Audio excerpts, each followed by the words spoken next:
दोस्तों ये है पैशन प्रो का बाइक और आज हम इस बाइक का क्लच प्लेट चेंज करेंगे। तो बने रहे मेरे इस वीडियो में और देखिए बड़ी आसानी से हम इस बाइक का क्लच प्लेट चेंज करते हैं। तो सबसे पहले हम इस किक पैडल को हम यहाँ से खोलकर बाहर करेंगे। तो हमने 10 नंबर का पाना लिया है, इस पानी की मदद से हम इसके नट को खोलेंगे।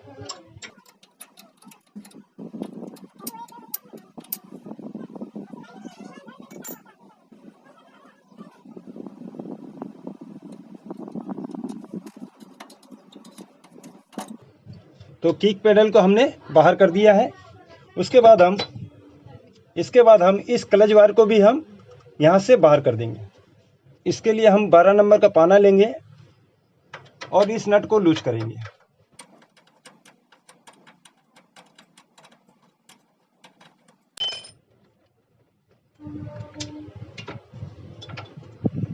क्लच वायर को भी हमने बाहर कर दिया। अब ऑयल कैप को हम खोलकर बाहर कर देंगे।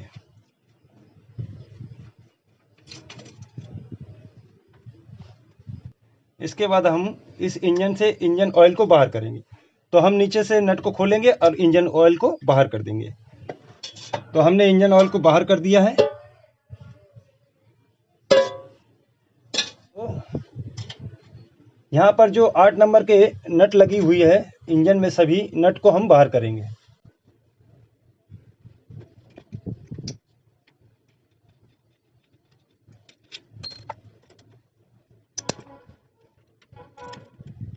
तो दोस्तों हमने इस इंजन के सभी नटों को खोल दिया है। अब इस कैप को हम धीरे धीरे बाहर की तरफ खींचेंगे।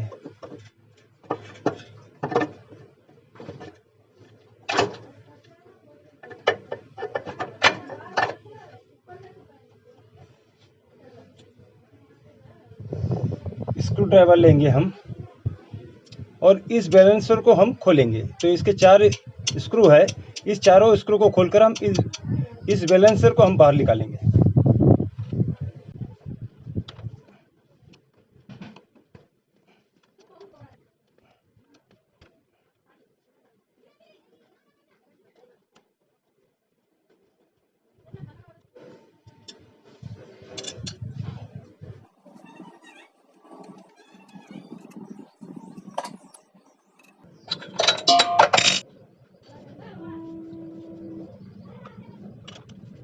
बैलेंसर के कैप को खोलने के बाद हम इस पुलर की मदद से हम इस नट को खोलेंगे।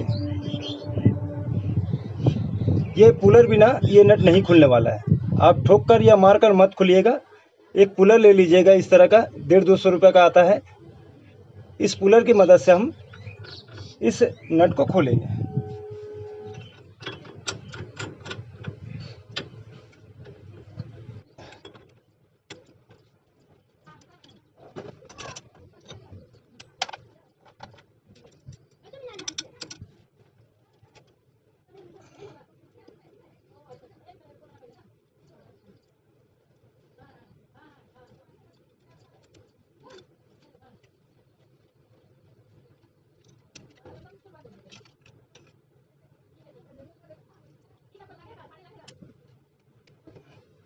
बैलेंस को खोल दिया और इस जगह जो कटोरी लगी थी उसे भी खोल दिया। अब हम इस 4 नट को खोलेंगे। ये 10 नंबर का नट होता है, तो हम 10 नंबर का गोटी लेंगे। इस गोटी की मदद से हम इन चारों नट को हम खोलेंगे।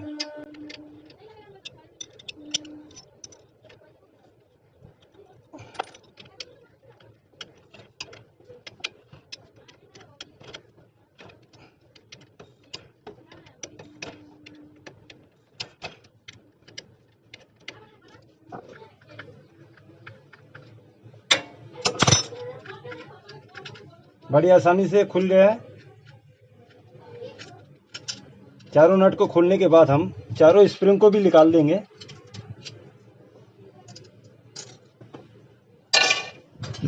इसके बाद हम क्लच प्लेट को निकालेंगे। तो क्लच प्लेट निकालने के लिए हमें इस तरह का एक पुलर की ज़रूरत पड़ेगी, जो कि इस चारों जहाँ नट लगता है इसमें ये फंस जाएगा। उसके बाद हम इसे इस तरह से रख कर इस पुलर की मदद से हम इसके नट को खोलेंगे।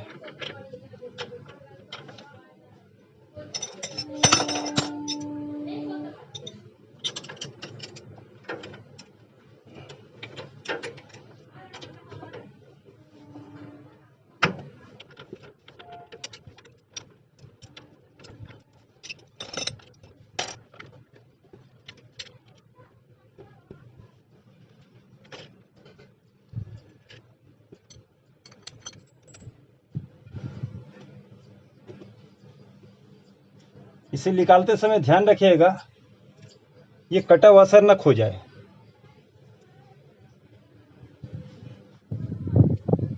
तो देख सकते हैं आप ये क्लच प्लेट बहुत ज़्यादा घस चुकी है।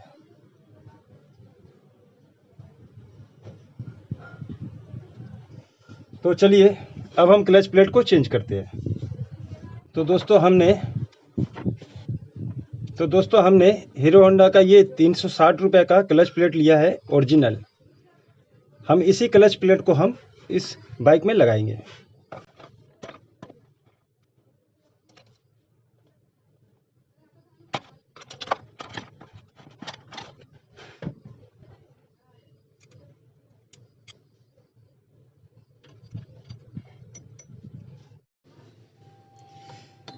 तो दोस्तों क्लच प्लेट लगाने का सबसे आसान तरीका बताता हूँ मैं। आप क्लच हब को पहले लीजिएगा और इस तरह रखिएगा। उसके बाद एक क्लच प्लेट लीजिएगा और क्लच प्लेट में देखिएगा यहाँ पर कुछ नंबर होते हैं। देखिए ये नंबर है। ये नंबर को इस तरह से ऐसा घुमाकर इस तरह से बैठाइएगा क्लच हब में। उसके बाद एक रिंग लीजिएगा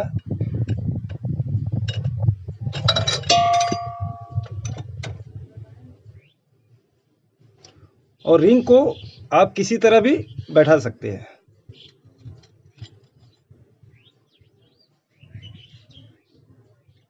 ठीक इसी तरह से सभी क्लच प्लेटों के नंबर को देखकर आप इस तरह से बैठा सकते हैं। तो यहाँ देखिए यहाँ नंबर है और इस तरह से हम सभी क्लच प्लेटों को इसी प्रकार बैठा देंगे।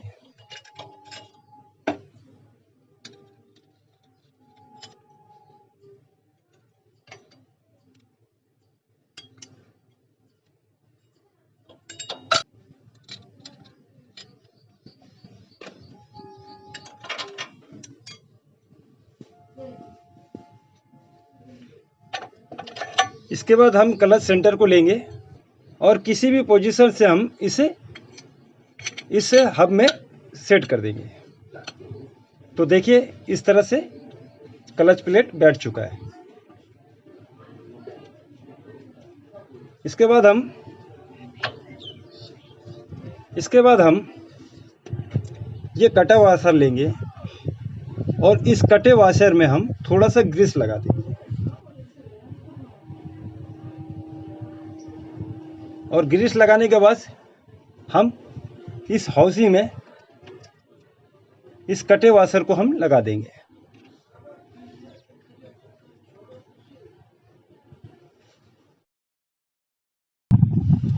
इस तरह का वाशर लेंगे।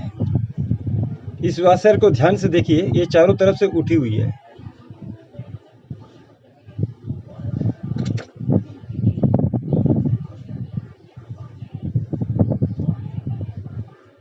और इस वाशर को भी हम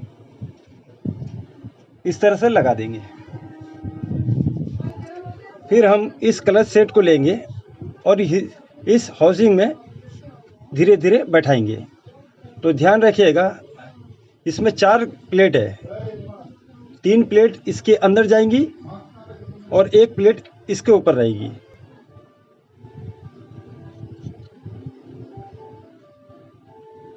इस तरह से।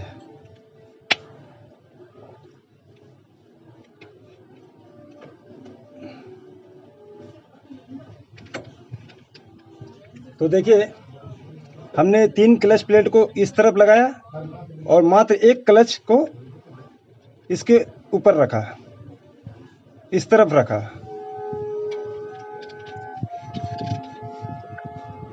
अब इसका जो भी नट होता है उसे हम लगाकर टाइट देंगे।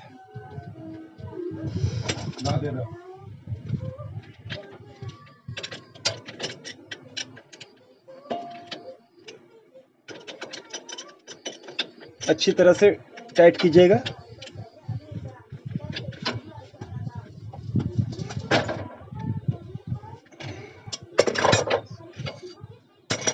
और इसके बाद चेक कीजिएगा इस तरह से घूम रहा है या नहीं।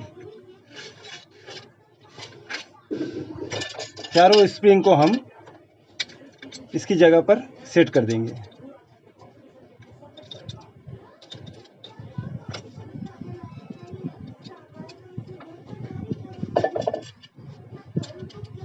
चारों नट को लगा देंगे।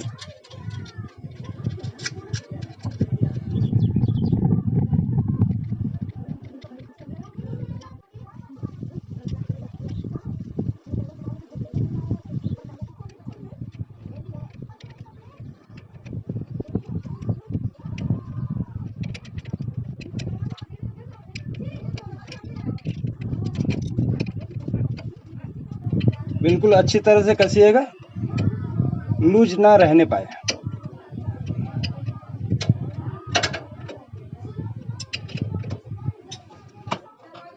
अब दोस्तों इस कटोरी को हम इसकी सही जगह पर लगा देंगे।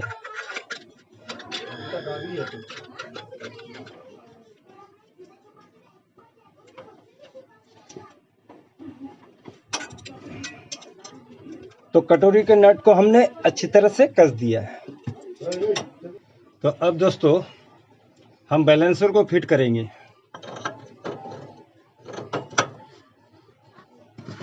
वाशर देने के बाद नट लगा देंगे और इसे अच्छी तरह से हम टाइट कर देंगे।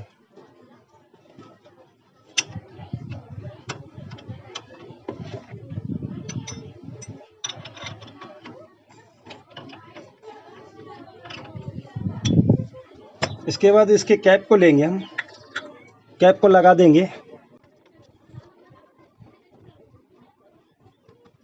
फिर चारों स्क्रू को लेंगे और चारों स्क्रू को हम बारी बारी से लगा देंगे।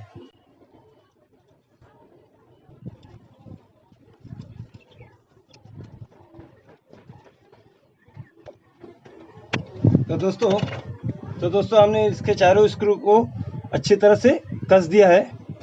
अब इसके ऊपर हम इसका कैप को लगाएंगे। दोस्तों कैप को लगाने से पहले हम ये देखेंगे ये सही जगह पर है या नहीं, और उसके बाद हम इसकी पैकिंग को देखेंगे। अगर पैकिंग आपकी कटी फटी या ख़राब हो तो चेंज कर दीजिएगा।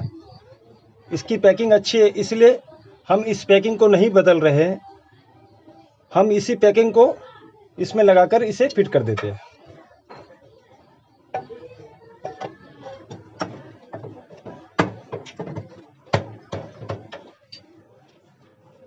इसके बाद दोस्तों हम इसके सभी नट को अच्छी तरह से कस देंगे।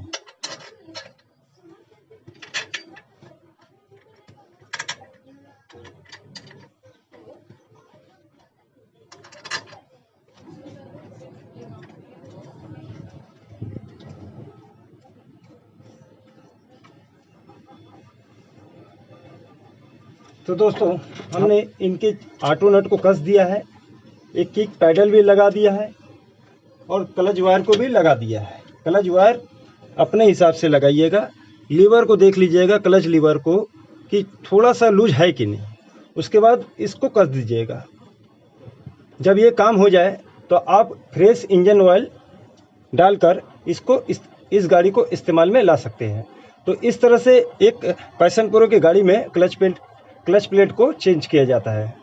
अगर ये मेरा वीडियो अच्छा लगा तो मेरे चैनल को सब्सक्राइब कीजिएगा और बेल आइकन को ज़रूर से ज़रूर दबा दीजिएगा। वीडियो देखने के लिए धन्यवाद दोस्तों।